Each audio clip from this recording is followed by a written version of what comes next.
మనకి మొన్న బెంగళూరులో మన ఇండియన్ ప్లేయర్స్కి కొంతమందికి ఫిట్నెస్ టెస్ట్ కంప్లీట్ అయింది కదా.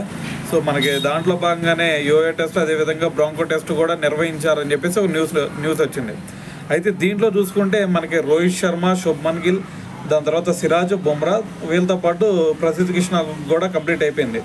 అయితే మరి వీళ్ళందరిలో చూసుకుంటే మరి ప్రసిద్ధ్ కృష్ణకి ఎక్కువ పాయింట్లు వచ్చినాయని చెప్పేసి మనకి బయటకి న్యూస్ అయితే వచ్చిందనమాట. అయితే మరి మిగతా ప్లేయర్స్కి ఎప్పుడు చేస్తారు భయ్య అంటే, మరి మిగతా ప్లేయర్స్ అందరికి కూడా తర్వాత మరి నెక్స్ట్ ఫేజ్లో చేస్తామని చెప్పేసి మరి బీసీఐ చూడటం జరిగిందనమాట. అయితే ఇక్కడ మొన్న ఒక విషయం వెలుగులోకి వచ్చింది. అదేంది, మరి వీళ్ళందరూ కూడా ఫిట్నెస్ టెస్ట్కి అటెండ్ అయ్యారు, కానీ విరాట్ కోహ్లీ మాత్రం అటెండ్ అవ్వలేదని చెప్పేసి మనకి బయటకు వచ్చింది. అయితే మరి విరాట్ కోహ్లీకి నిన్న చూసుకుంటే ఎక్కడ ఇంగ్లాండ్లోనే కదా మనకి విరాట్ కోహ్లీ ఉంటుంది. సో మరి విరాట్ కోహ్లీ ఇంగ్లాండ్లో ఉన్నాడని చెప్పేసి అక్కడే ఫిట్నెస్ టెస్ట్ అయితే విరాట్ కోహ్లీకి ఇంగ్లాండ్లోనే నిర్వహించారనమాట. సో మీ అందరూ తెలుసు కదా, విరాట్ కోహ్లీ ఫిట్నెస్ టెస్ట్ అంటే సో ఈజీగా పాస్ అయిపోతాడు.